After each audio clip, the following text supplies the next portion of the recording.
ദ്രുതവാട്ടം അതന്നെ അത് പറയാം. അത് പിന്നെ ദ്രുതവാട്ടം എന്ന് പറയുന്നത് ഒരു ബാക്ടീരിയ മൂലം ഉണ്ടാകുന്നതാണ്. നമ്മുടെ മണ്ണിലുള്ള ബാക്ടീരിയ മൂലം ഉണ്ടാകുന്നതാണ്.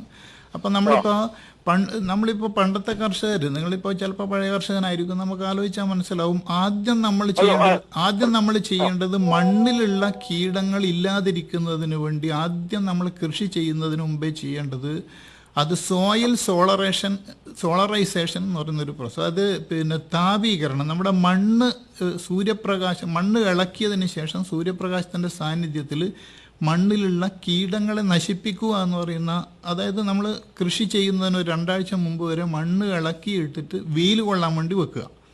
അപ്പോൾ കൃഷി തുടങ്ങുന്നതിന് മുമ്പ് നമ്മൾ ചെയ്യേണ്ടതാണ്. അപ്പോൾ ഈ സോളറൈസേഷനിൽ സൂര്യതാപീകരണം എന്ന് പറയുന്ന ഈ പ്രക്രിയയിലൂടെ ഒരു പരിധി വരെ കുറേ കീടരോഗങ്ങളെ നമുക്ക് ഒഴിവാക്കാൻ വേണ്ടി പറ്റും. അപ്പോൾ അതൊന്ന് ശ്രദ്ധിക്കണം.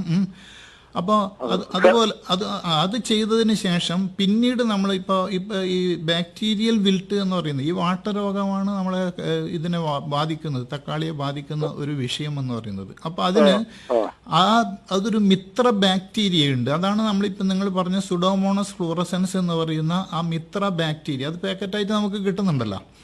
അപ്പോൾ നമ്മളിത് പലപ്പോഴും ഉപയോഗിക്കുന്നത് ഈ വാട്ടരോഗം കണ്ടുവരുന്ന സമയത്തായിരിക്കും ഒരുപക്ഷെ നമ്മളിത് ഉപയോഗിക്കാൻ തുടങ്ങുന്നത്. 20 ഗ്രാം 1 ലിറ്റർ വെള്ളത്തിൽ കലക്കിയിട്ടാണ് നമ്മളിത് ഉപയോഗിക്കേണ്ടത്.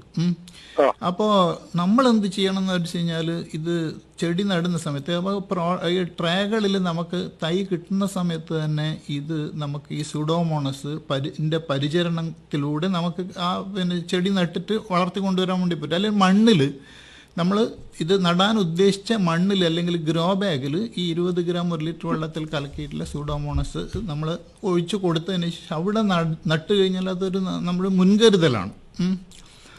അപ്പോൾ അങ്ങനെ മുൻകരുതൽ എടുത്തതിന് ശേഷം ചെയ്യുക. അപ്പോൾ അതായത് നമ്മൾ ഇത് വന്നതിന് ശേഷം ചെയ്യുന്നത്, ഇതിപ്പോൾ ജീവാണു ആയതുകൊണ്ട് നമുക്ക് മറ്റ് രാസകീടനാശിനി പോലെയൊന്നും അല്ലല്ലോ, നമുക്ക് അന്നേരം ഇത് ട്രീറ്റ് ചെയ്യാൻ വേണ്ടി പറ്റും. അപ്പം പിന്നെ